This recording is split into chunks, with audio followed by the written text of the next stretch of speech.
Bienvenidos y muchas gracias por acompañar una vez más para escuchar la conferencia de la Universidad Popular Carmen Michelena. Hoy hablaremos de las Españas de Goya a través de su obra. Creo que es un momento tan bueno como otro para decir que, por favor, comprobemos si los móviles están apagados en el modo avión o por lo menos en silencio. Os lo agradeceremos todos. Bueno, estoy convencido que la inmensa mayoría de todos nosotros conocemos más o menos la historia de Goya, pero el ponente hoy se propone mostrarnos una visión diferente de Goya, es decir, Goya como pintor,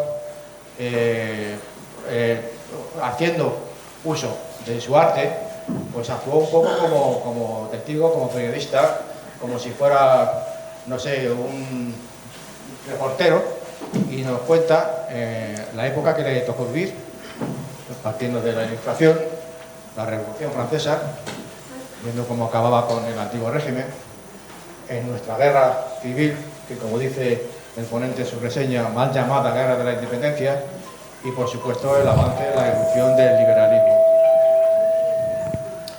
Miguel Arévalo, lo conocemos prácticamente todos, es un colaborador muy activo de la Universidad Popular, estuvo en la junta directiva de esta universidad y esta creo que hace el número 13º, por la misma manera, de las estupendas conferencias que nos han regalado hasta ahora. La última fue la de Ilustración, el año pasado, sí. El año 23.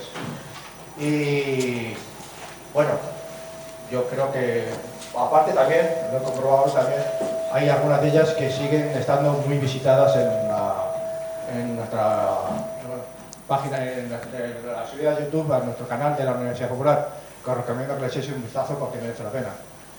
Y es hora de que me vaya callando y deje hablar a los que saben. Muchas gracias, Miguel, bienvenido y cuando quieras.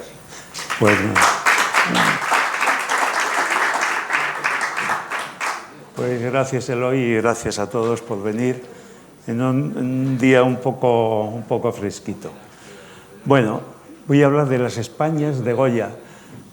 Y digo las Españas y tiene evidentemente un punto de provocación por mi parte, lo de las Españas. Solamente un punto de provocación, no todo. Porque, bien, yo inicialmente pensé en trabajar el tema a través de los retratos de Goya, exclusivamente. Goya, su gran pasión fue ser retratista y tiene más de 200 retratos.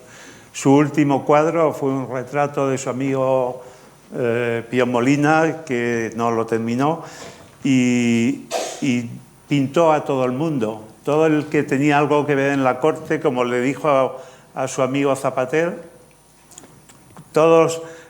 cualquier importante, yo ya no tengo que hacer sala de espera, me vienen todos a pedir el retrato y todos los que son importantes o vienen por mis amigos, todos los he retratado.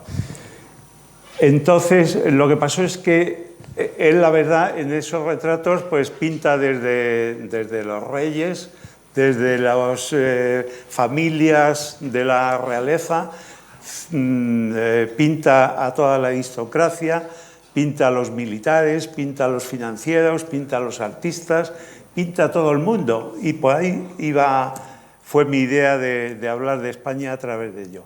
Pero luego me di cuenta, cuando iba haciéndola, que me estaba dejando muchas Españas fuera.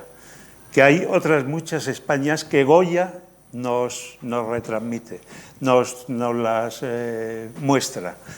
Y me parecía apasionante entonces el hacer una marcha atrás y coger toda la obra de Goya, no toda la obra, perdón, la parte de la obra de Goya que me interesaba para ello. Y digo que no todo es provocación, porque en la época de Goya nacen las dos Españas. Hay quien por ahí niega todavía las dos Españas, yo soy un convencido de las dos Españas, y en ese momento nacen. Hasta ese momento, la verdad es que la sociedad española, el pueblo llano español, aquello que se llamaba el tercer Estado, era un conglomerado único. A partir de la segunda mitad del 18, eso cambia y empiezan a surgir tanto por el pensamiento reaccionario que surge como contestación a la Ilustración, de ahí va a surgir el pensamiento conservador, como el pensamiento que surge de los liberales, que se basa en la soberanía nacional, una idea absolutamente nueva y revolucionaria. Vamos a ver si me acuerdo de esto. Ah, sí. Bien, pues Goya, efectivamente, nos decía Eloy, está visto como el primer cronista geográfico de la historia. Hasta él nadie había hecho ese trabajo. Y no es que él, no voy a decir trabajo, pero él se tomó en serio el hacer una radiografía como hace cualquier gran cronista gráfico de su época. Bueno, además, no solamente nos da esa visión con la calidad suya, sino que además la época de Goya es una época que es especialmente interesante para la España que vivimos hoy en día, porque la España contemporánea, la España nuestra, tiene su origen en la época de Goya, en la segunda mitad del 18, con el movimiento de la Ilustración y sobre todo ya en 1800. Así que todas las sociedades piensan o pensamos que estamos en crisis, todas pensamos que los cambios que estamos sufriendo nos sitúan en una dinámica de crisis, pero si hay una época en la historia de España donde de verdad ha habido cambios que han afectado a todos, es la época, repito, de Goya.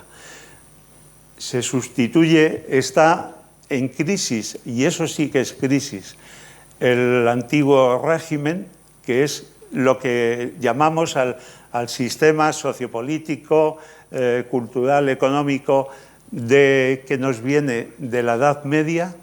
Eso está en crisis, y está en crisis por varios motivos, porque en la segunda mitad del siglo anterior, el XVII, ha habido una serie de descubrimientos científicos y descubrimientos del pensamiento que lo han puesto en una situación que ya va perdiendo la base.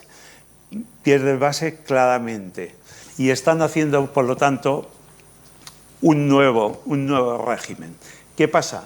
Que ese antiguo régimen, vamos a dar 4 pinceladas de lo que es, para que nos demos cuenta de lo que significó el cambio. Bueno, el antiguo régimen era una sociedad piramidal. La jerarquía máxima era la monarquía que era de absoluta y de origen divino. Y lo de absoluta, me salía una anécdota hace unos días y me hacía gracia y la traslado. Cuando la Inquisición detiene a Macanaz, le mete en la cárcel y el rey dicta: permanecerá en la cárcel por el tiempo que yo estime. Es decir, incluso un alto personaje de la corte entra en la prisión y es hasta que el señor monarca diga que puede salir. Bien, después hay 3 estamentos sociales que son 2 privilegiados, el clero y la nobleza, y luego un pueblo llano que es el pagano de todos, es el que no tiene derechos, es más, está sometido muchas veces a una doble jurisdicción, a una jurisdicción señorial y a la real, y a veces eso se traduce también en impuestos, y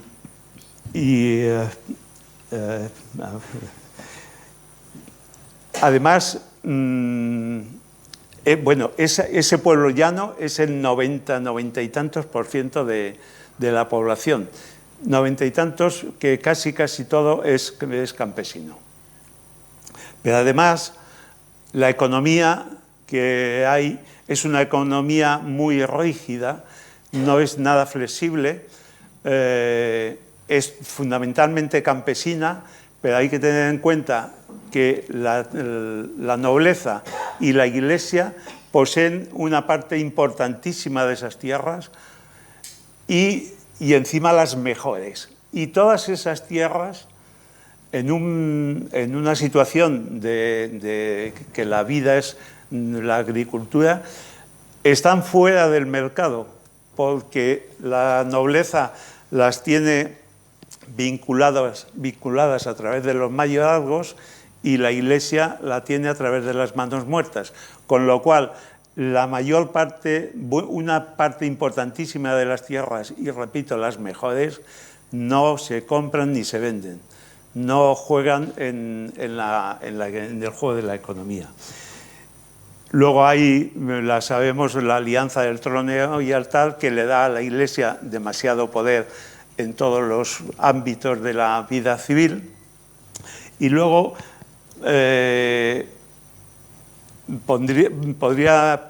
vamos a hablar de la gente, no sé si se llama,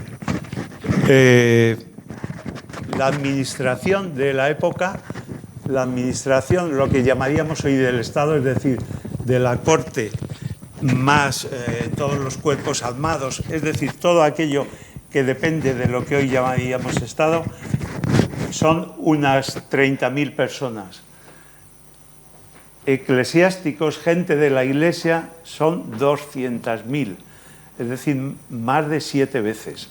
Si uno hace unos simples cálculos, aquí tenemos buenos matemáticos, pero para eso no hace falta ser eso, saldría que en Tres Cantos deberíamos tener como 1.000 personas de la Iglesia. Pues supongo que es un poco demencial, ¿no? Así que en esa crisis, el movimiento ilustrado, analizando la crisis, se da cuenta, y de alguna manera los frailes van a ser la bicha de los ilustrados, porque se dan cuenta del movimiento ilustrado, que es un movimiento muy útil, que prima sobre todo la utilidad, que quiere que todo el mundo sea útil al Estado. De pronto tiene pues casi 200.000 personas que viven pues de pedir y de... He hecho una clasificación, que para hablar siempre viene bien una clasificación. No está todo Goya, porque yo no voy a hablar de Goya como pintor, no voy a hablar de su estilo, ni de sus pinceladas, ni de su arte. Le voy a usar como cronista, efectivamente. Entonces, he usado el Goya que me ha interesado. Está buena parte, casi todo Goya, pero faltan algunos. Bueno, como veis, está una primera época que se dedica a pintar tapices, a pintar bocetos para los tapices que se hacen. Después viene a la corte y es el Goya más cortesano, ya empieza toda la época de sus retratos, y aquí lo trato como si fuera una época, pero ya he dicho que retratos va a estar haciendo toda su vida. Luego vienen los caprichos, que es el Goya más auténtico, más suyo, porque por primera vez no pinta lo que le mandan, sino que pinta lo que desea expresar. Y lo que expresa es una crítica feroz a la sociedad en la que le ha tocado vivir. Luego los desastres. Bueno, vienen los franceses y se organiza la lucha contra los franceses, y nos va a dejar también constancia de ello. Y por último, las pinturas negras. Las pinturas, que, bueno, ya hablaremos de ellas, ¿no? Y habría un punto final que sería, lógicamente, el exilio. Ay, perdón, le he dado para atrás. Bien, los cartones para tapices. Los tapices en esa época, como sabemos lo que se usan, pues para decorar, pero también calentar los grandes palacios, las grandes residencias. Sobre todo las de la corte, en este caso, pero también las grandes residencias. En Utrecht, unos cuantos años antes, se había perdido los Países Bajos, que es de donde venían a la corte española todos los tapices.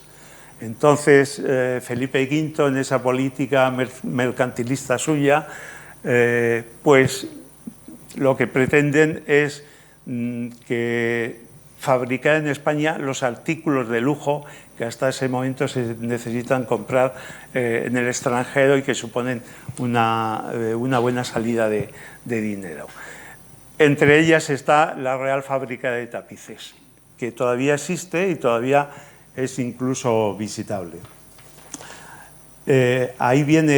Goya viene a Madrid en 1775, tiene 29 años, ha aprendido las primeras pinceladas con un artista de Zaragoza, Luzán, bueno, que es un hombre que le enseña las primeras cosas, y después se presenta un par de veces a la Academia de San Fernando, fracasa, intenta obtener una beca para ir a Italia, que es lo que hacían entonces todo el que estaba muy interesado, y no lo consigue. Entonces con su propio pecunio se va y está 2 años estudiando a los pintores italianos. Cuando vuelve, se casa con Josefina Valleu y a través de su cuñado, Francisco Valleu, que es un pintor ya reconocido en Madrid, consigue un puesto en la fábrica de tapices para pintar los cartones. Bien, para él es un paso muy importante porque primero le sitúa en la corte, le da unos medios para vivir y le permite conocer a mucha gente que después le va a ser interesante. Los cartones flamencos, los tapices flamencos, fundamentalmente eran muy solemnes, como habremos visto en muchos palacios y sitios. Es decir, grandes gestas épicas o mitológicas o religiosas. Ahora, la nueva idea, los Borbones, pretenden ya otra cosa. Y lo que pretenden son, para sus residencias, lo que quieren son escenas mucho más agradables, más bucólicas, más del día a día, todo desde un punto de vista un tanto pintoresco. No es que ellos estén con la plebe, pero sí les gusta ver al pueblo cómo se divierte y las cosas que hace, ¿no? A ver si consigo. A ver si es que no le doy, perdón, Goya lo que consigue son auténticas obras de arte, como el Quitasol. Y tiene problemas con los que tejen los tapices y se quejan en la corte porque Goya ya sabemos que no dibuja con línea, él hace unas pinceladas mucho más sueltas, que luego Goya, como veremos, va a ser el origen del arte de las vanguardias, pero para el que teje era una puñeta considerable.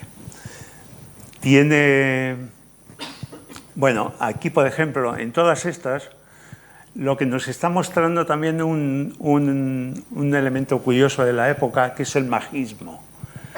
El magismo, como reacción a esa moda que viene fundamentalmente de Francia, muy engolada, que lleva a los petrimetres, se les acusa de petrimetres, y la última expresión de los petrimetres, perdón por la disquisición, pero no sé si alguno ve Cifras y Letras. Y ayer, en Cifras y Letras, la primera pregunta era: hombre adicto a las modas, y era Curro Taco. Los dos concursantes más jóvenes no tenían ni idea de esa palabra, y esa palabra la usaban en este tipo. Ya, si ya se reían un poco de los petrimetres, el currutaco era ya el colmo de la...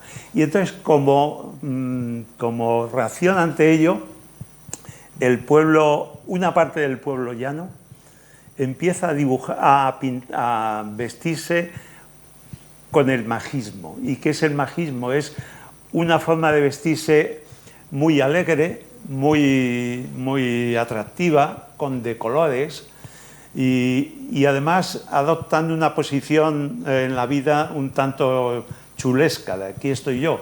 Es un pueblo acostumbrado a agachar la cerviz, y de pronto hay un sector del pueblo que dice: aquí estoy yo. Y eso, curiosamente, bueno, aquí se ve, por ejemplo, en la gallinita ciega se ve. Pero ojo, los de la maja y los embozados, estos son majos, y los de la merienda, y un poco los de la Feria de Madrid. Los de la gallinita ciega son otro fenómeno que se produce a continuación, y es que la aristocracia, una parte de la aristocracia, se divide la aristocracia, y una parte de ella se convierte en adicta al majismo. Y siendo nobles, visten como los majos, pero eso sí, y ahí se les ve vestidos, pero si os dais cuenta, Goya pinta muy bien, y se ve con la pincelada la exquisitez de los trajes de las señoras ahí. Bueno, pinta escenas como esta, que es una riña en la venta nueva, dice en la venta nueva, pero bueno, es una venta. Aquí a la derecha pinta una escena que repite dos veces. En una es el albañil herido, que es esta, y en otra es, no sé si beodo, borracho, y es muy parecida, pero en ese caso está... bueno, él está pintando tapices. Entre 1780 y 1786 interrumpe esa labor porque la corte no tiene medios económicos, hay una crisis económica importante y no se pueden hacer tapices. Y entonces se dedica a otras cosas, y va a ser pronto elegido pintor del rey.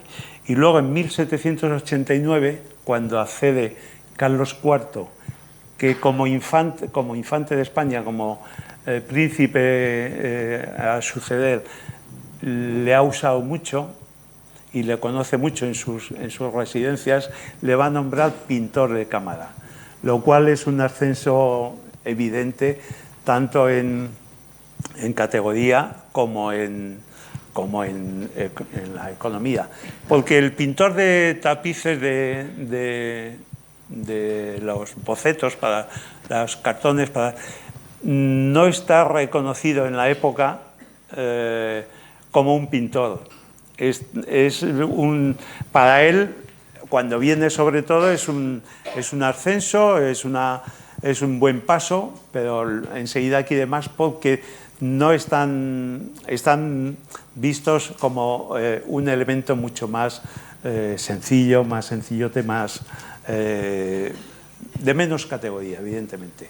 Entonces, cuando ya le nombran pintor de cámara, él ha vuelto a la actividad en los tapices y se niega a pintar tapices. pero le ponen en su sitio y lo obligan y hay tiene que hacer algún tapiz más. Los últimos los pinta entre 1790 y 1792. Ahí tenemos uno de ellos, el Pelele, y en la otra, la boda, es un tapiz muy interesante porque ya surge el Goya crítico. Ahí claramente es una boda, pero es una boda muy desigual, muy típica de la época, pero ya él le da ese aspecto crítico que tienen los ilustrados, que están, si nos acordamos, Modatín, por ejemplo, en el Sí de las niñas. Podía ser una pintura para el Sí de las niñas.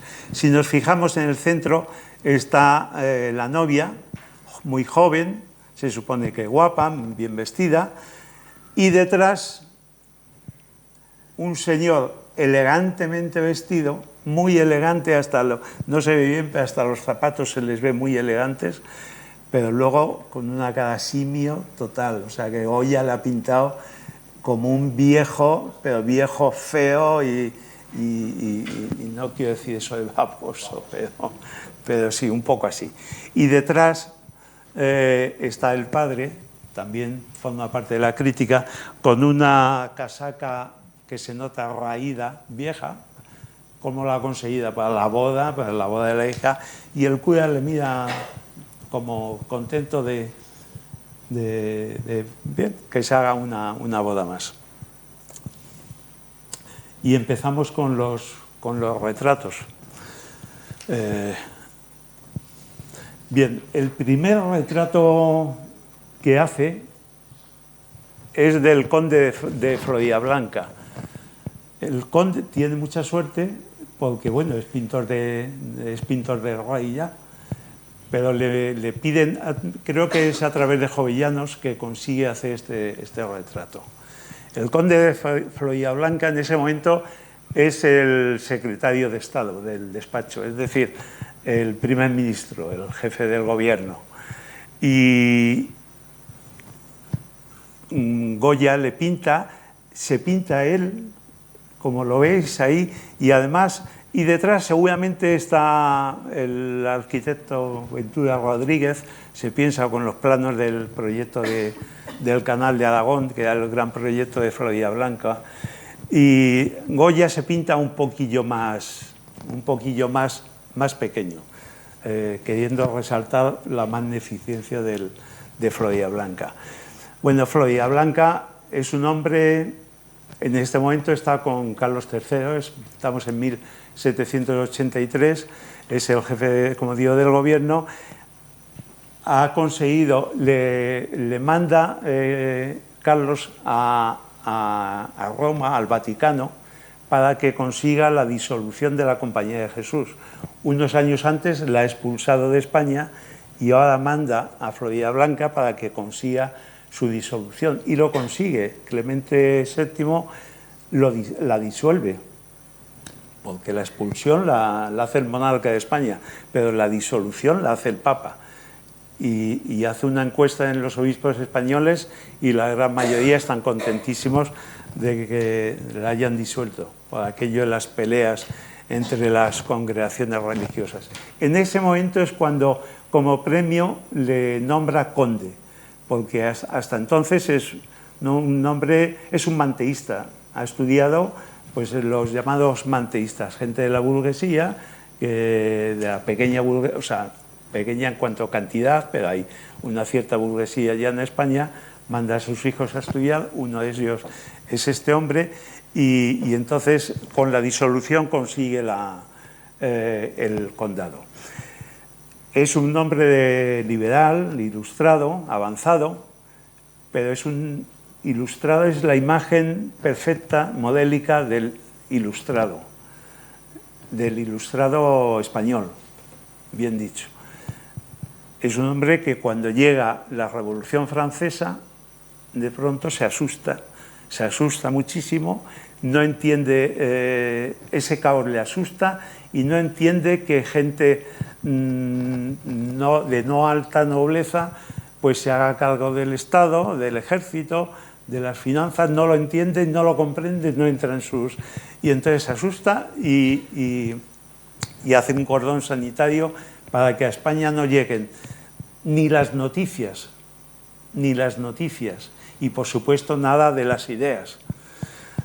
Cosa que no va a conseguir del todo, pero en buena medida sí. Y lo grave con eso también, además, es que esa labor se la encarga a la Inquisición. Inquisición que por esas fechas ya está muy de capa caída, pero que con este encargo vuelve a florecer. En el 92, 1792,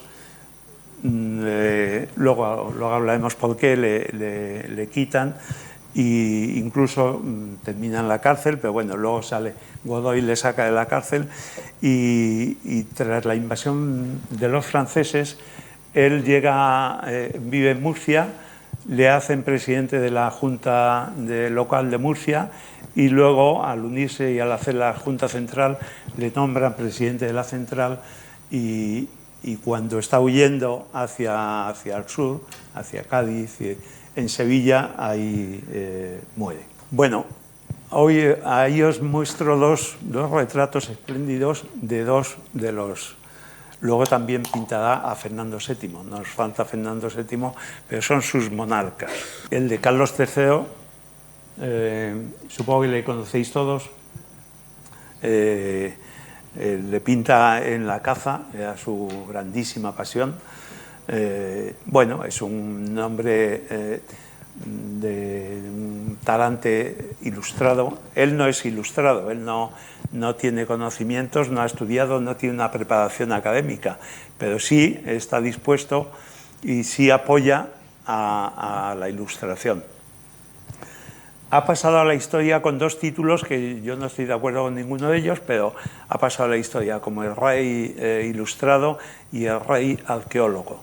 Sin embargo, tenemos a su lado a Carlos IV, que ha pasado a la historia como con todos los epítetos bajos que os podáis acordar o decir.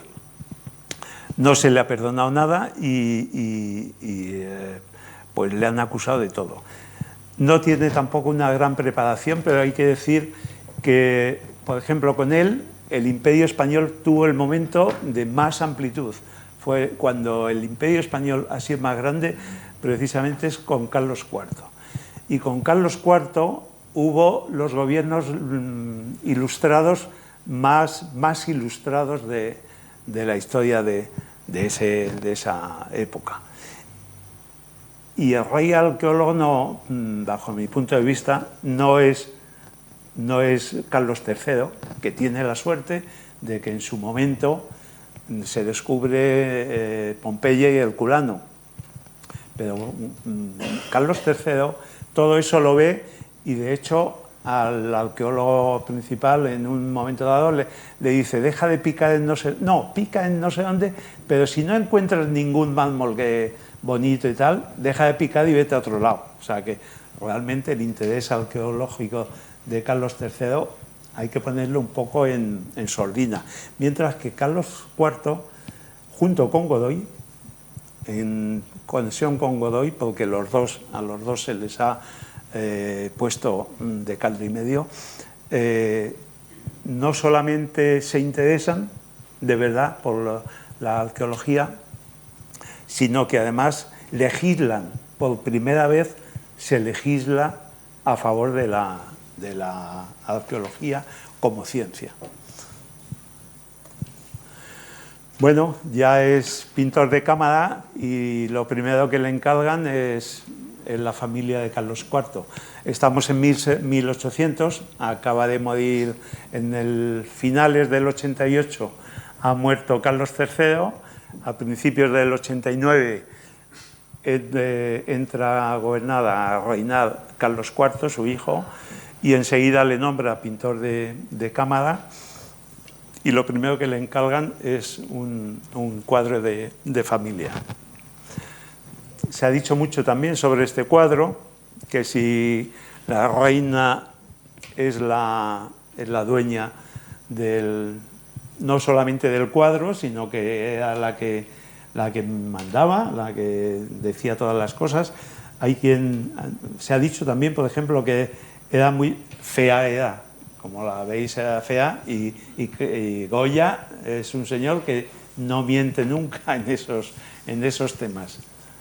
Pinta tal cual, intenta pintar el rostro, lo que la cara le dice, y lo pinta tal cual, y es una señora fea. Pero ella presumía, por lo visto, de brazos, decía que tenía los brazos más bonitos de la corte, y por eso se la ve con los brazos desnudos ahí, luciéndolos. Tiene, entre los dos está Francisco de Paula. Francisco de Paula va a ser después el padre de Francisco. Bueno, Francisco de Paula es el que cuando los franceses se lo intentan llevar, lo sacan de palacio, pues es cuando siempre se ha dicho que es cuando se rebela la gente y tal. Y luego va a ser el padre de Francisco de Asís, que Francisco de Asís es el marido de Isabel II, por llamarle de alguna forma, porque el hombre pues claramente era homosexual y le casan con una señora que era muy activa en la cama, entre otras cosas, ¿no? Bueno, tenemos ahí, pero luego los vamos a ver un poco a detalle. Tenemos a Fernando VII en el extremo de la izquierda y detrás Carlos María Isidro, el señorito que nos va a meter en las guerras carlistas en todo el siglo XIX, que por lo visto fue el único que se quejó de que en los bocetos, porque Goya hace bocetos de todos los personajes aparte, no metió ahí a toda la familia y es el único que se quejó de que no le había salido, no se veía guapo. Estamos en 1780 bueno, hemos vuelto, mejor dicho, a 1783, cuando pinta a Florida Blanca. Inmediatamente le llama Luis Antonio de Borbón a su casa. Luis Antonio de Borbón es infante de España, es hermano de Carlos III y es un hombre que, como era el quinto o sexto hijo, pues no tenía posibilidades de reinar y además era hijo de la segunda mujer de Felipe V, con lo cual ahí había sus problemas. Pero desde los 8 años ya le nombran arzobispo de, no sé si de Toledo, y al poco de Santiago, y ahí lo digo, que la renta anual que tenía se calcula en algo más de 160 millones trayéndolos a esta época de euros. Y no tenía nada que hacer, nada más que tenía su corte. Y lo que pasa es que este hombre era hermano de Carlos III. Y en ese momento, Carlos III, todos los hijos que tiene han nacido fuera de España. Y la ley sálica, la pragmática sanción que ha hecho Felipe V anteriormente, prohíbe que suban al trono nacidos y criados fuera de España. Y los hijos de Carlos III todos son nacidos y criados fuera de España. Con lo cual él ve un peligro, porque ha muerto su mujer y él ya no tiene ganas de casarse. Es un hombre en eso, no parece Borbón, es muy casto y no quiere saber nada de nada, y entonces no quiere tener más hijos. Entonces Carlos III ve ahí un peligro, que es que la sucesión pase a los hijos de su hermano, de Luis Antonio de Borbón. Entonces, para evitarlo, lo que hace es que, bueno, este tiene una vida un poco disoluta, pero vamos, a Carlos III lo que le preocupa de verdad es la sucesión. Y lo que hace es, le casa con una mujer que es de la nobleza, pero no es de la familia real. no pertenece a ninguna dinastía, con lo cual es un casamiento monargático, que yo muchas veces me confundo y lo digo de otra forma, monargático. Y emite una cédula diciendo que los hijos de matrimonio monargático no pueden aspirar al trono. Y además, para evitar todo tipo de problemas, le manda a vivir fuera de la corte hasta una distancia de mínima. De tal forma que este hombre tiene 3 palacios, tiene en Arenas de San Pedro, tiene en Cadalso de los Vidrios y tiene en Boadilla del Monte, que ahí está su palacio. Pero Boadilla del Monte, que es el que se estaba haciendo él importante, Boadilla del Monte entra dentro de los límites que le ha marcado su hermano y no puede. Así que tiene que vivir en Arenas y en Cadalso. Entonces ahí él forma ahí una pequeña corte y se lleva a Goya. Y va a ser durante un par de años, porque en el 85 va a morir este hombre. Pero hasta que muere es un protector de Goya. Y es protector de las artes. Este hombre es un coleccionista y es un hombre más culto y más interesado por la cultura. Lo que pasa es que luego es un viva la Virgen. Este hombre de la casaca Vino o Burdeos o como sea, no se sabe muy bien quién, pero puede ser se piensa que es o su secretario o Boccherini, el músico Boccherini, que se lo lleva a su corte y le tiene allí también. Detrás hay una niña, bueno, también tenemos a Goya, otra vez se pinta a Goya, y al ladito está una niña que va a ser la condesa de Chinchón, es decir, va a ser la mujer de Godoy. Cuando esta niña se case con Godoy, Godoy va a hacer que, porque Carlos III, entre otras cosas, les prohíbe también usar el apellido Borbón. Y entonces Godoy todos esos títulos, privilegios y tal, se los devuelve. Y llegamos a otro maldito de la historia.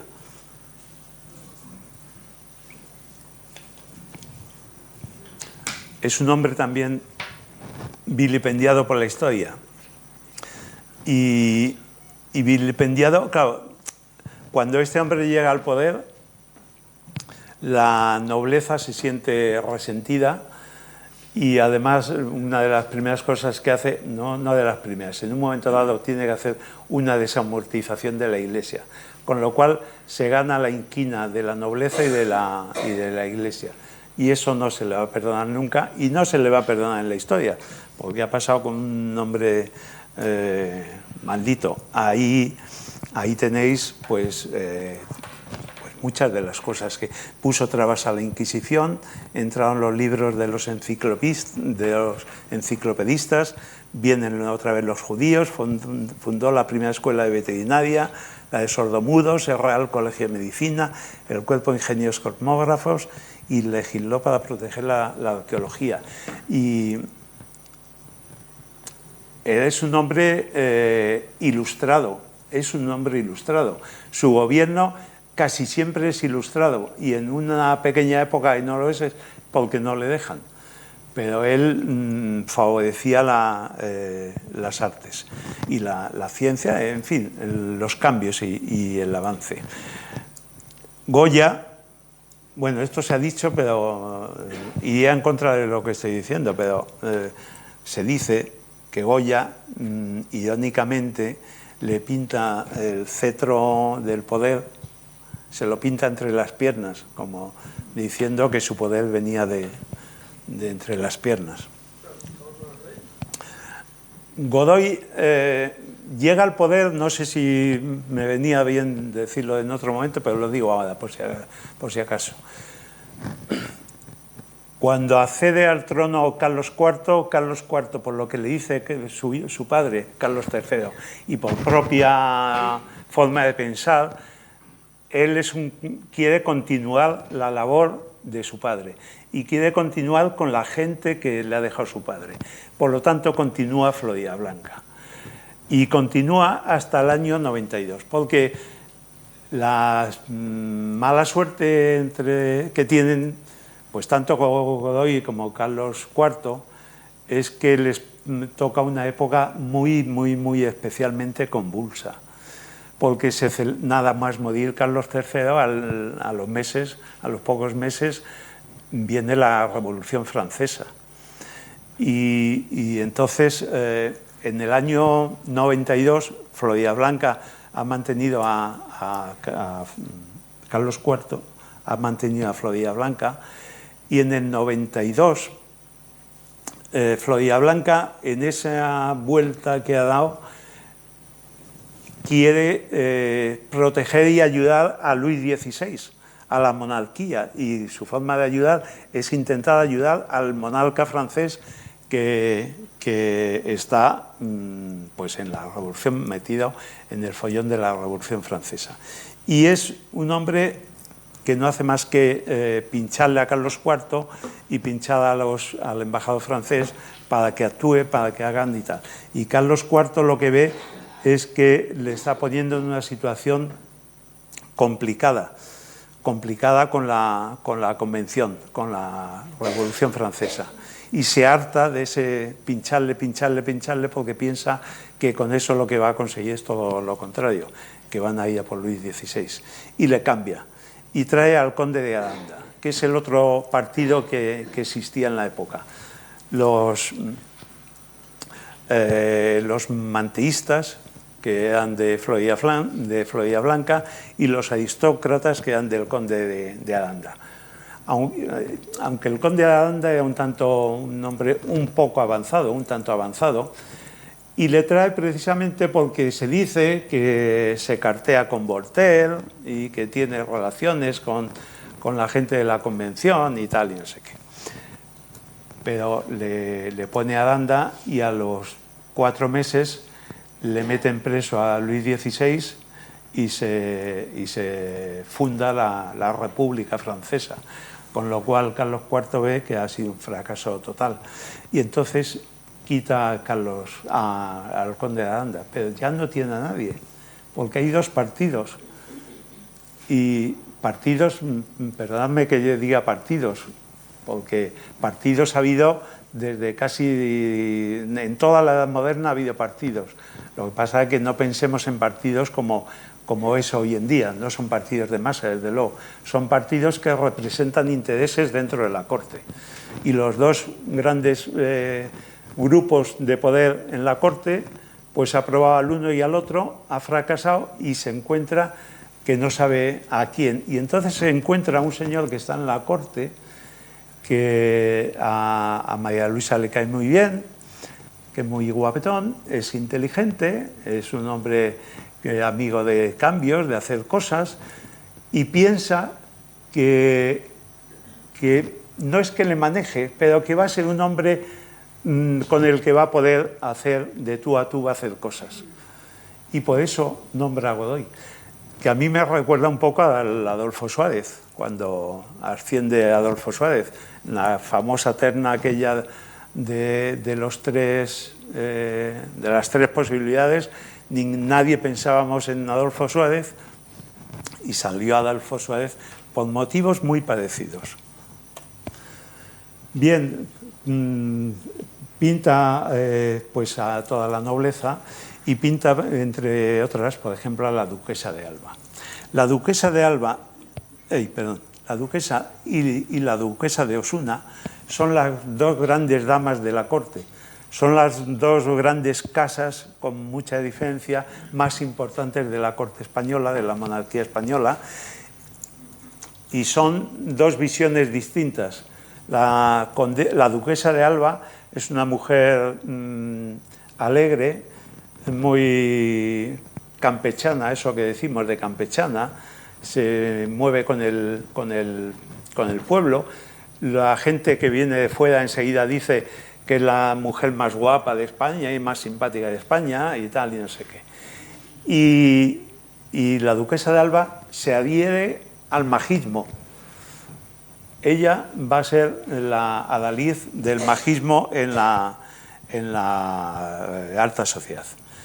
mientras que la duquesa de Benavente, la duquesa de Osuna, la del Capricho, va a ser del otro lado. Es muy elegante. Lo que dicen los visitantes extranjeros es lo contrario, que es una señora exquisita, muy elegante y muy inteligente, muy preparada.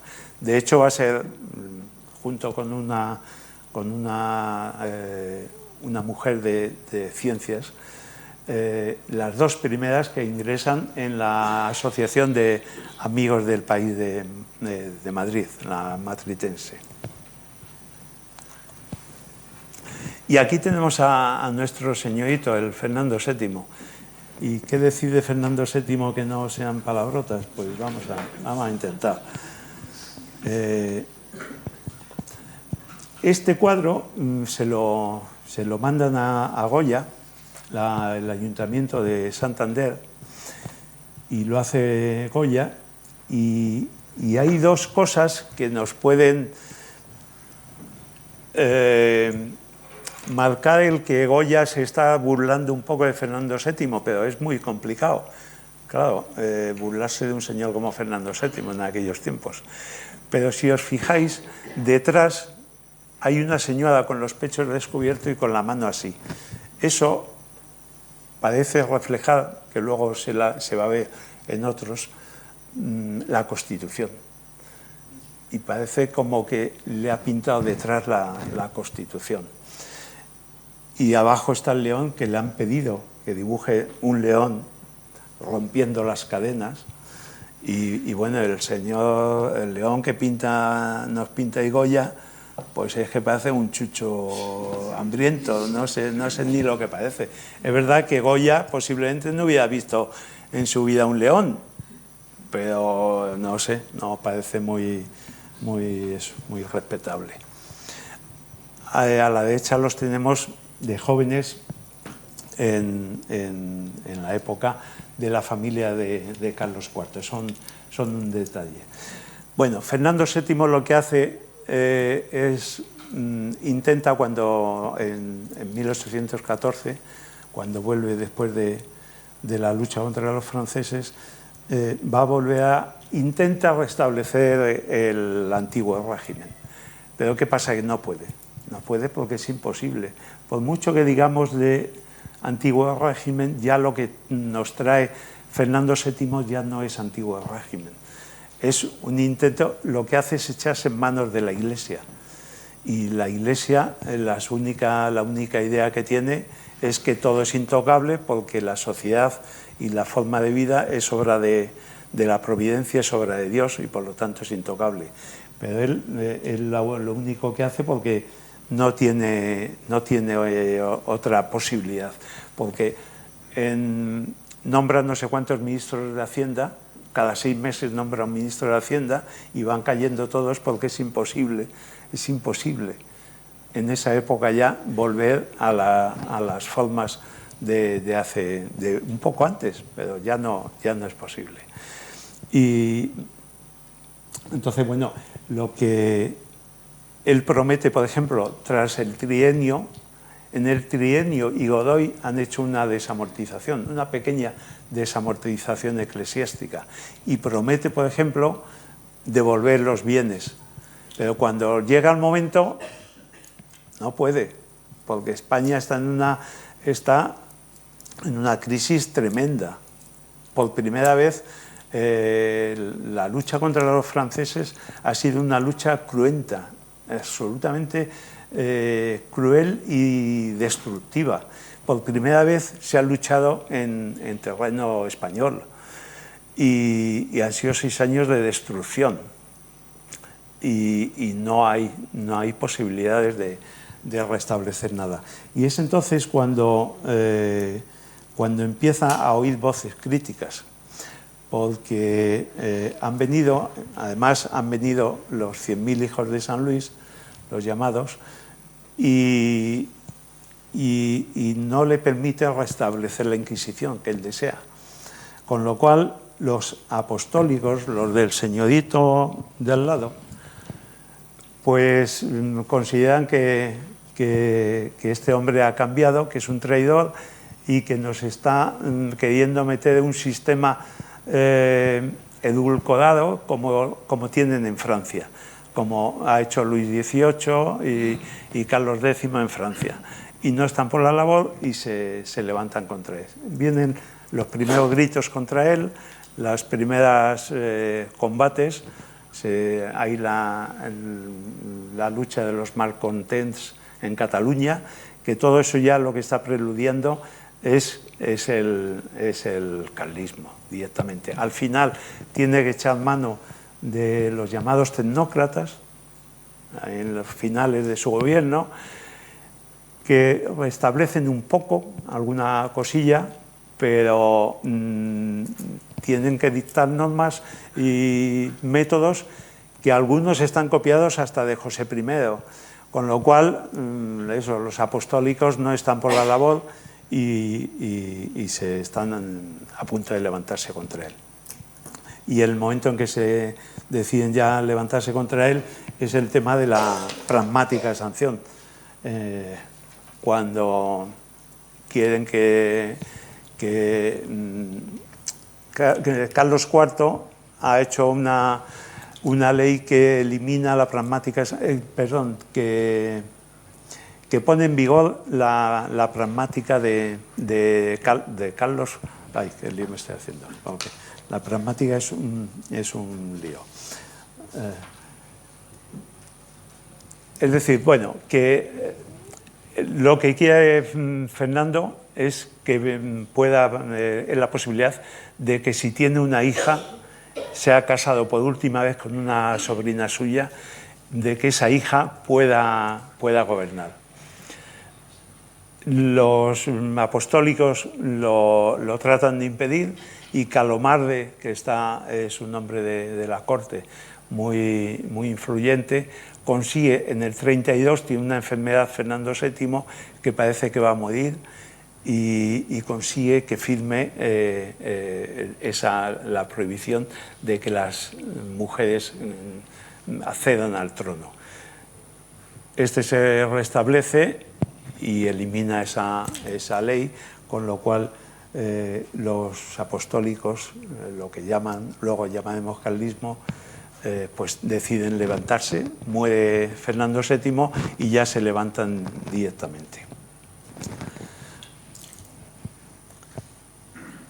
Aquí hay un cuadro que es muy curioso, le tenéis en el museo de la ciudad, el de Tribunal. Me parece que se llama Museo de la Ciudad o Museo de Madrid, no me acuerdo muy bien.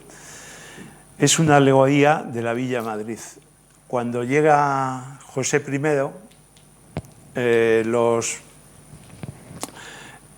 el Ayuntamiento de Madrid le pide que haga un retrato de José I. Pero Goya no puede hacerlo porque no le conoce y no tiene ninguna foto, no tiene ningún cuadro de él. Y entonces se monta esta alegoría de la Villa de Madrid y ahí en un círculo pequeño, en un óvalo, ahí tiene un pequeño dibujito de la cara de José I y ahí le pinta. En el 12, tras la victoria de Adapiles, José I tiene que huir de Madrid, se refugia en el ejército francés de Valencia y tienen que quitar la foto de José I. Al poquito ponen Constitución, al poquito vuelve otra vez José I y tienen que volver a pintar a José I. En el 14 ya viene definitivamente Fernando VII y tienen que hacer un retrato, poner a Fernando VII. Y ya en el 43 ya se hartan de Fernando VII, ya no quieren saber muchas cosas, y lo que pintan es una constitución, un libro, un dibujo del libro de la Constitución. Y ya en el 73, cuando ya han quitado, han destronado a Isabel II, lo que ponen es el definitivo 2 de mayo. Y así está, ahora lo tenemos en el Museo de Madrid con eso. Bueno, y vienen los caprichos. Los caprichos ya he dicho que es la obra más personal, más suya, porque de pronto, en 1792, Goya hace un viaje a Andalucía. Al llegar a Sevilla contrae una enfermedad muy grave y se lo tienen que llevar a Cádiz, donde un comerciante amigo suyo, un gran coleccionista al que le hace un retrato estupendo, Sebastián Martínez, le aloja en su casa y le tiene un año o más de un año hasta que consigue superar la enfermedad. Pero, no, como sabemos, no consigue salir de la sordera, se queda sordo. Y un poco por eso, y un poco por la situación del país, empieza a hacer, se pasa al grabado. El grabado en España casi no se había hecho.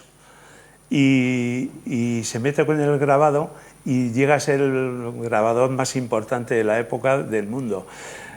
El grabado le permite hacer obras pequeñas que piensa evidentemente, porque los cuadros van a las casas de los grandes magnates o de la alta nobleza, y eso no lo ve nadie nada más que el propietario, y piensa que con los grabados son obras pequeñas, mucho más económicas, y pueden hacer un cierto número de ellas, y con eso piensa llegar más a la sociedad. Y es entonces cuando empieza a hacer una crítica feroz a la sociedad. En ese momento y en esa circunstancia está haciendo lo que está haciendo con el pincel o con el buil, lo que sus amigos, que son amigos suyos, Moratín, Cadalso, Iriarte, Blanco White y tal, están haciendo con las letras, es decir, llevar la ilustración intentan a buen puerto, ¿no? Se ha dicho también que a través de esto empieza a salir surge el romanticismo en Goya. Bueno, como veis, no deja nadie de los grandes vicios de la época, no deja a nadie, de forma que se ha convertido en una especie de símbolo del final de la crisis del antiguo régimen, porque critica a todos, ahí se ve a las clases privilegiadas que viven del esfuerzo del pueblo, critica esto aunque la mona se vista de seda, mona se queda, pues él lo pinta aquí muy bien, un noble, se supone, un asno, que le pide que le dibuje, pero sí con golilla y tal, y dice, pero asno te quedas, ¿no? Y la Inquisición, una de las lacras de la sociedad. Bueno, está denunciando pues eso, lo que están diciendo todos los ilustrados. Los pone a la venta en el 99, desde el 92 al 99 los está haciendo, y en el 99 los pone a la venta. Hace un anuncio muy explicativo de lo que pretende, que se lo hace Moratín, y lo vende en la calle Desengaño. Pero tiene miedo, se asusta porque ha denunciado muchas cosas, ha denunciado a mucha gente y ha denunciado los abusos de la Iglesia y ha denunciado a la Inquisición. Entonces decide retirarlos y al final, en 1803, se los dona a Carlos IV a cambio de una pensión para su hijo Javier. Dentro de los caprichos hay una serie muy importante que es de la brujería, que le fascina mucho a Goya. Bueno, también está lo de las familias, las grandes familias, las buenas familias que está haciendo acopio o demostración de la antigüedad de su familia, y todos son igual de borroicos que él. Y luego el capricho seguramente más famoso de todos, de los 80 que hay, que es El sueño de la razón produce monstruos. Supongo que lo habéis visto en 20.000 sitios y es el más conocido, el más famoso y el más todo. Y el más interpretado, por lo tanto. Así que hay interpretaciones un poco para todo. Yo me quedo con una sobre todo, que es para mí la más evidente, ¿no? Que es, ya que está lanzando el mensaje de la Ilustración, lo lógico es entender que lo que está diciendo es que la razón, que es el eje fundamental de la Ilustración, si a la razón la dejas dormida, lo que se va a producir son monstruos, son supersticiones, engaños y tal. Hay otra que, bueno, tendría un poco su sentido, que es que ya viene más, da un paso más adelante y ya nos ponemos en el romanticismo, y los románticos vienen a decir que si todo lo dejas en manos de la razón, todo, entonces se van a producir monstruos también. Y vienen los desastres de la guerra. Son otra serie de grabados. Sigue la misma táctica, o técnica, mejor dicho. Goya vive en Madrid y termina los caprichos y hace una serie de cuadros, por cierto, ya también muy de locos, hace las casas de locos y tal, también muy tremendos. Y en 1808, Palafox, ya se ha producido la entrada de los franceses. Como sabéis, los franceses entran a finales del 1807. Su idea, desde luego, primero es Portugal, porque Napoleón, su gran enemigo son los ingleses, evidentemente, por la potencia que tiene. Ha usado a Godoy para intentar luchar contra los franceses. Godoy se metió en varios conflictos. Se metió en una guerra contra la Revolución Francesa, que fue una especie de campaña de las monarquías europeas contra la Revolución. Empezó muy bien, el ejército español entró en el Rosellón, tomó el Rosellón y tal, pero al final, igual que en otras por el norte de Europa, la Revolución consigue darle la vuelta y son los ejércitos franceses los que pasan a España y toman varias ciudades. Incluso pretenden e intentan que los catalanes les apoyen y hacerlo más fácil. Pero los catalanes no se dejan engañar y luchan en la Convención con el lado de España, lógicamente. Después termina cuando firma la paz de Basilea. Carlos IV le nombra príncipe de la paz por la paz de Basilea, que es una de las equivocaciones seguramente de Carlos IV y seguramente de Godoy por aceptarlo, porque le nombra tantas cosas, le da tanta riqueza, le da tantos títulos que evidentemente eso está provocando muchísimo encono. Príncipe en España no ha habido nunca más que el príncipe de Asturias, y de pronto a él le nombra príncipe de la paz. Termina esta y tiene que dar la vuelta y volverse a la alianza típica con los franceses contra los ingleses, porque los ingleses están no solamente en lucha con Napoleón, sino que están incordiando, como siempre, al Imperio Español, al comercio y a las colonias españolas constantemente. Toman Buenos Aires y entonces Godoy se ve obligado a luchar contra los ingleses, aliarse con los franceses para luchar contra los ingleses. Y nos va muy mal porque los ingleses son los dueños del mar y nos bloquean la llegada de los barcos, de los galeones, y los galeones lo que nos traen son la plata, que es una parte importante de los presupuestos, pero también nos traen la fiscalidad de todo el comercio con América, los pagos de los derechos de aduana, con lo cual nos encontramos en una situación desastrosa.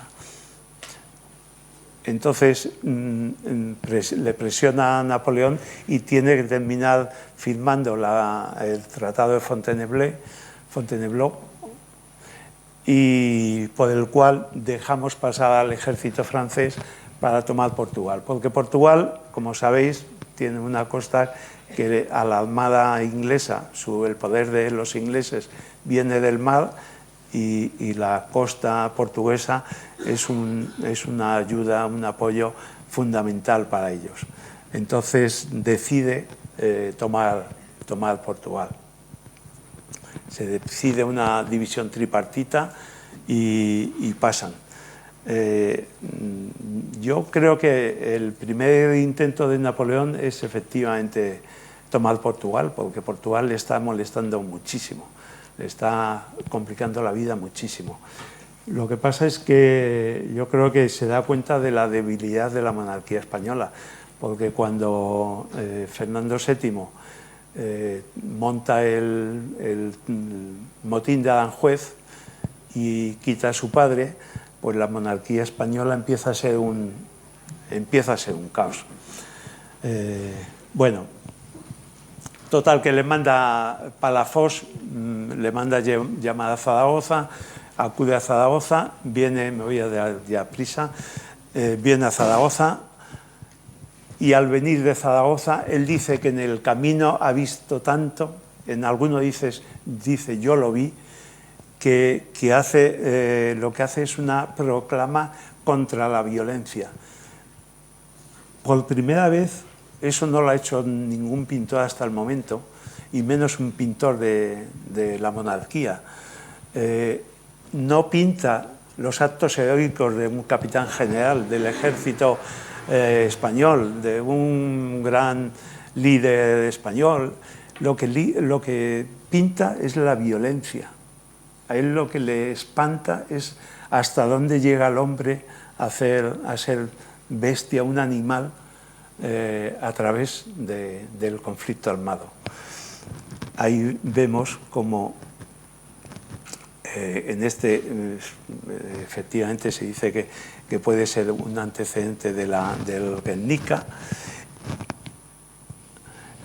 En otros, de arriba es muy curioso porque es la primera vez también que se pinta a una mujer luchando, pero luchando con lanza, vamos, no apretando no con un cañón disparando, sino metida en todo el fregado y metiéndole en la lanza al que pilla.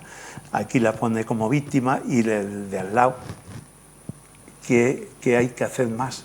Es que es un grito es tan bestial el grabado que dice, ¿qué más se puede hacer ya? Bueno, entonces hay una primera parte que está dedicada a la violencia de los combates, a denunciar lo que es un conflicto armado. Hay una segunda parte que son escenas de Madrid, de las calles de Madrid, donde en la calle la gente se está muriendo de hambre, porque aparte de un conflicto armado, donde el ejército que está afuera, en este caso normalmente las patrullas españolas de los líderes de la resistencia, están bloqueando las entradas de los alimentos, con lo cual en Madrid se pasó mucho hambre, añadiéndole que en el 803, 804 hay un par de años de sequía, con lo cual el hambre fue atroz y murió muchísima gente. Y esta última parte, que ya no sé si meterme con ello, muy rápidamente, son los caprichos enfáticos. Enfáticos quiere decir que se pone más énfasis, y son unos caprichos que viene a decir murió la verdad en este de aquí, y la verdad es una mujer que es como la verdad, la Constitución, es una alegoría de la Constitución. En la siguiente se ve si resucitada, pone un acento al final, pero tiene que ser si resucitada, y se le ve ahí a los miembros del antiguo régimen, algún señor bien vestido, un miembro de la Iglesia, dispuesto a, como te levantes, te doy, te machaco. Y al final tiene un halo de esperanza y parece decirnos que al final va a triunfar la verdad y el pueblo va a poder trabajar a gusto y producir los bienes que se ven en el cesto. Al final ya ha terminado el conflicto, ya en 1814, pues siempre se ha dicho que él escribe a la regencia pidiendo hacer un par de cuadros porque él ha juramentado a José I y se ve amenazado. Además, la Inquisición también tiene el tema de las majas, sobre todo la maja desnuda, y entonces tiene miedo y quiere dar una sensación a todo el mundo de patriota y quiere hacer unos cuadros. Manuela Mena, que como sabéis es una experta del Museo del Prado, una gran experta, dice que esa carta no existe y que es posible que no. Sea como sea, en 1814 pinta estos dos cuadros que son obras maestras, auténticas obras maestras. Pero como veis, sigue en la misma tesitura. No pinta a unos soldados pobrecitos, o sea, violentos y pobrecito el pueblo. Pinta un mare magnum ahí de gente matándose a ver quién es más bestia. Que esto en 1808 o 14 no se entiende. No se entiende porque hasta entonces todo era la magnificencia de los ejércitos. Y entonces Goya lo que pinta es: sois unos bestias todos, no sois, somos. El hombre es un... Por eso Goya, porque su discurso lo ha hecho internacional, lo ha hecho universal, por eso es conocido en todo el mundo, porque está diciendo el hombre en un conflicto, la consecuencia es que el hombre se vuelve una bestia. Y el famoso 3 de mayo, donde... es una obra, esta dicen que es una de las obras más maestras de él. Los que matan, el pelotón de fusilamiento, como veis parece una máquina de matar. No se ve la cara de los soldados, no se ve ningún gesto, no se ve nada más que un mazacote. Y sin embargo el pueblo, pues lo mismo, no es una muerte digna. Está pintando lo que es de verdad. Si la gente estaría... Si hubiera podido salir por patas, había salido. Es una gente que no entiende por qué va a morir, no entiende y no quiere morir. Entonces, es un pueblo sufriente de las consecuencias de un conflicto armado provocado por otra gente. Y por último están las pinturas negras. Goya, en 1819, ya está temiendo. Fernando VII le ha exonerado, le han hecho un estudio la Inquisición y le exoneran de los delitos y tal, y lo único que le hace es que le aparta de primer pintor de cámara, que nombra a Vicente López. Pero le permite seguir viviendo, y le muestra un poco cierto desprecio, aunque al mismo tiempo cierta admiración, y le permite seguir. Pero entonces él tiene cierto miedo, no está a gusto en la corte y se compra la Quinta del Sordo, que está en las afueras de Madrid y se llama Quinta del Sordo, como sabéis, no por él, sino porque el señor que se la compra era también sordo, un negocio entre sordos. Y en unos meses más tarde sufre otra enfermedad grave, donde se piensa lo mismo, que no va a salir, y este doctor le cura y se lo agradecerá pintando este cuadro maravilloso, porque bueno, es un gesto fantástico de dejadez. En otros caprichos se ha metido con los doctores también, con los médicos, diciendo no sabéis nada, no saben nada. Pero aquí a este le muestra su cariño y su respeto porque le ha salvado. Y se va a la Quinta, vive con Leocadia Zorrilla, una mujer con sus 2 hijos, que como ama de llaves, y bueno, y ahí está la duda si era ama de llaves o era también algo más. Nunca es difícil que se sepa, pero bueno, vive con ella, pero vive alejado, así alejado de la corte, lo que quiere es alejarse. Tiene una finca importante de 10 hectáreas o algo así y vive ahí alejado. Y ahí, como sabéis, pinta las pinturas negras. Parece ser que había otras pinturas. Lo que no se sabe muy bien es si esas pinturas eran también ya primeramente de Goya o no. Y algunos paisajes y tal los aprovecha. Como ya vamos deprisa, lo del garrotazo siempre es el símbolo de las 2 Españas, y únicamente hablar, si acaso, del perrito asomando. Es seguramente uno de los más enigmáticos que ha pintado. Antonio Saura dijo que es el cuadro más bonito del mundo, más bello del mundo. Y es toda una incógnita que está mirando. Y también se dice que puede ser porque a través de rayos X se ve que arriba hay un par de pájaros. Y entonces una interpretación es que está mirando los pájaros como mirando la libertad, es decir, ansiando la libertad que podían ansiar él y que podían ansiar el pueblo español. Y como reflejo de la evolución de Goya y de la evolución de España, tenemos la pradera de San Isidro, que la pinta 2 veces. La pinta en un cartón maravilloso que no se convirtió en tapiz. Este y otro, el de la ermita, no se convierten en tapiz, pero es una obra maestra, y como veis es un luminoso, es un momento de alegría, de fiesta del pueblo, mezclado con las clases altas, incluso una mezcla. Y sin embargo en las pinturas negras vuelve a pintar una romería de San Isidro, pero fijaos el caos y los personajes que nos pinta.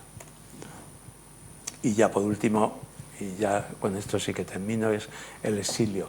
En 1924 le pide a Fernando VII permiso para ir a tomar las aguas en Plombières, en Francia, arriba en la Lorena, porque se las ha prescrito un médico.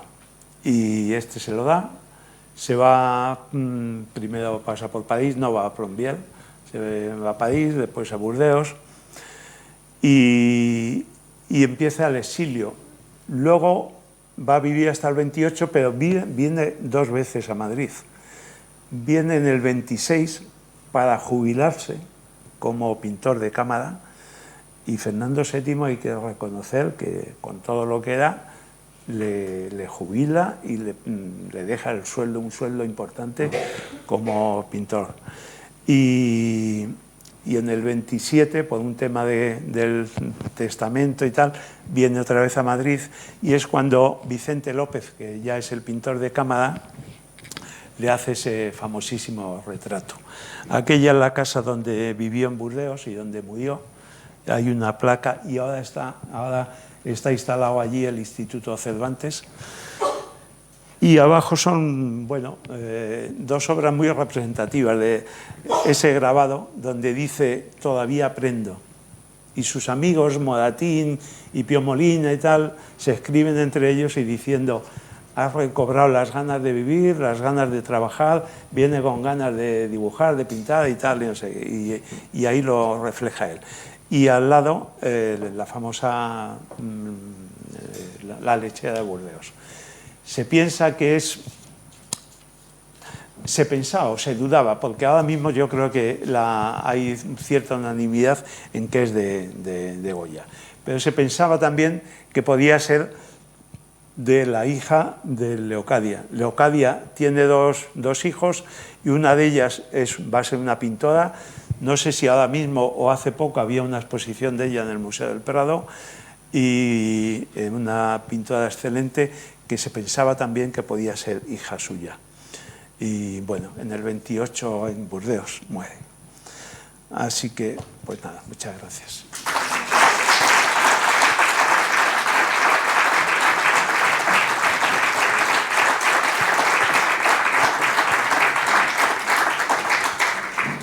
Muchas gracias, Miguel, por este gran regalo que otra vez nos has hecho.